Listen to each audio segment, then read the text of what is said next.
Hello and what's up guys, welcome back to our channel. This is your most loved and favorite couple, the Mawejje family. Yes guys, this is still village content. As you can see, we are in village right now. You can look at the background, the greeny nature that we are in.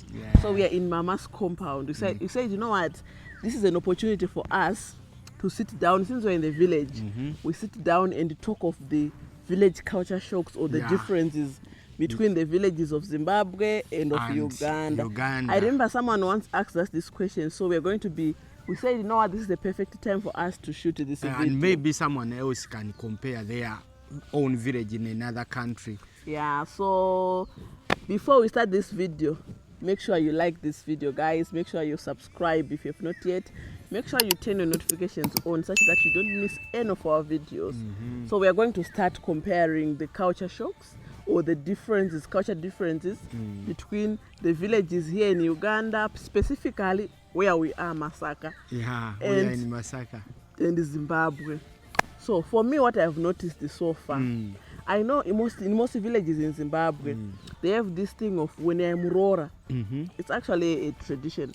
When I'm Rora, you don't walk without tying a Zambia. We call it a Zambia. Here it's called a lesu. You all the time you have to be tying your lace all the time, all the time.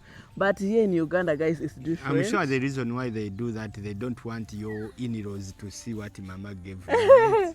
Yes, I know, but here in Masaka where I am, it's not even a thing. But I'm sure, guys, you were happy when you saw me tying it still when I was sweeping and cleaning, because you told me last time when I came here that, you know what, you should tie a Zambia. So that's one thing that is different.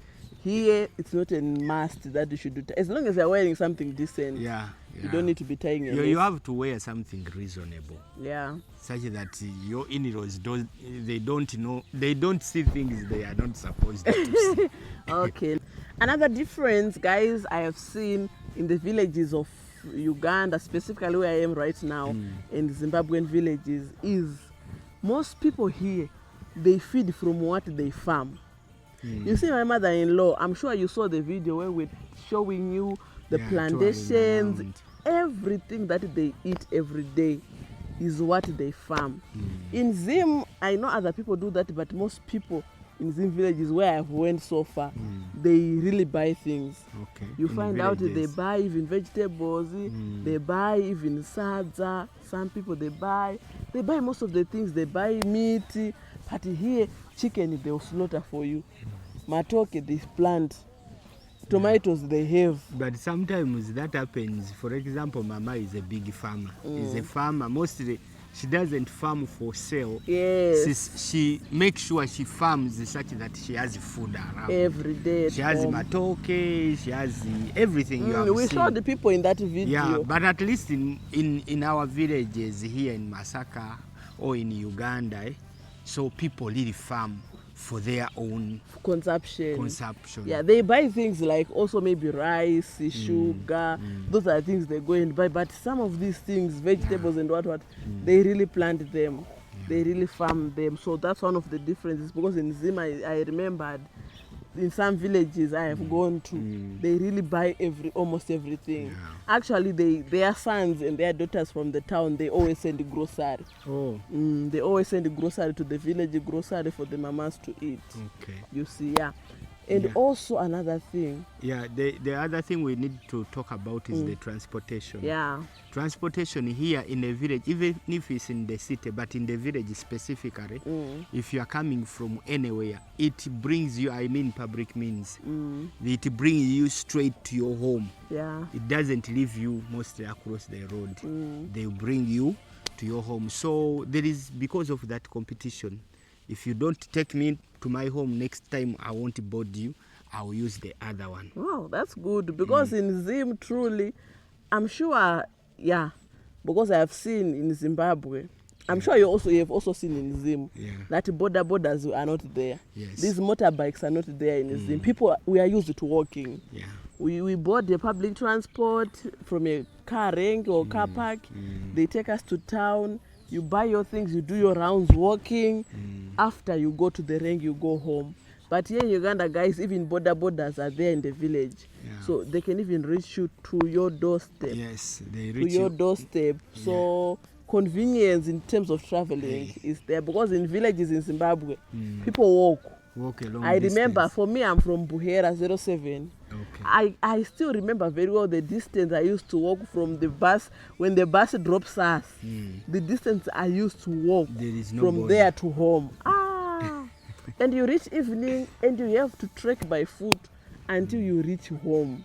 So I know, but if there were borders, imagine you just drop by a bus. If, for example, the bus has dropped you, you can get a border and it takes you straight to your home. You can take a motorbike. So convenience in terms of transport. No, it is there. It's there. In the village, borders are also, you have seen them there everywhere, even in the village. That's true. So, yeah, there are those even passing. People you see, we are seated in the village, but you see, people are already boarded, they are passing around. Yeah, so those are borders. So convenience in transportation here in the village. It is there. It's good. It is good. Now, the other thing, guys, is houses. Yes. Of course, compared to the villages I've gone to, I don't want to compare the whole villages because I know the advanced villages in Zimbabwe. But so far, the villages I've went to in Zim, this village I am in, Masaka village, people are really building good houses. Yeah. Good houses. People are building good houses. They are no longer doing this touch the house. That one can be a kitchen most of the times. That touch the one. People don't normally sleep. I remember when I was in the village, in our village there, sometimes you could even sleep in the kitchen in that touch the one. But here people are advanced, guys. This neighborhood where we are, people are building house like in town. Yeah, they build nice houses. They build nice houses like they're in town already. So I loved their setup of houses. The first time I came here, I was looking around. I'm like, are you meaning this is the village? This is what you call village?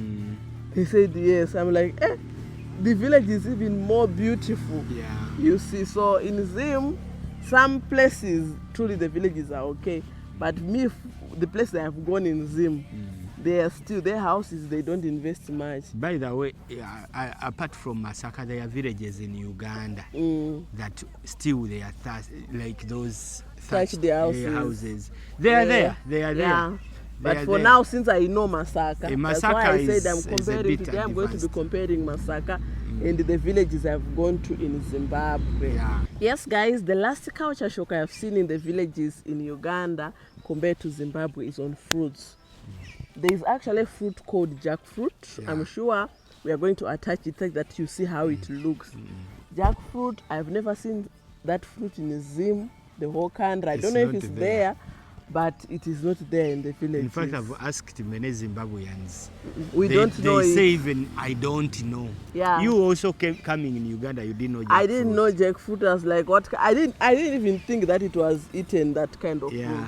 Yeah. So there's jackfruit, there are a lot of fruits. And on tasting it, the first time she didn't like it, but now, I enjoy it by the way. So much. I like jackfruit so much. So there are many. In most villages, people don't really, yes, there are fruits in villages, but not in all villages. Okay. From the village I come from in Zimbabwe, there are really no fruits. The only fruits that are there that are common is mangoes. Okay. Mangoes and maybe apples. And also oranges. By the way, here we don't grow much of apples. By the way, here they don't grow apples, but in we do in other villages, but here in Masaka we don't normally grow Masaka, apples. what I've seen so far here, even at my mother-in-law, guys, there are oranges, there are avocados, there are mangoes, there are guavas. Everything is there. Fruit is here. Bananas. Mostly when you come in a season of fruits. Even pineapples. In Zimbabwe, I have not seen pineapples in villages. Okay. But here they grow them, by the way. They grow them here in villages. So guys, you see now why I love village. Why I love village. Here there is everything. Yeah. So those are some of the culture shocks, like culture differences that we noticed. You said, you know what, since we are here, let us share with you guys, those who have been asking, tell us what are the differences in the village I'm sure you've enjoyed this video. So we are going to end it here, guys. Don't forget to like, don't forget to subscribe and comment. We are still doing a giveaway in December, so don't forget to make sure you qualify by just liking, dropping as many comments as you can, and also sharing the video. Those are the things we're going to be using to make sure we choose the winners. So guys, we love you so much. See you in another video.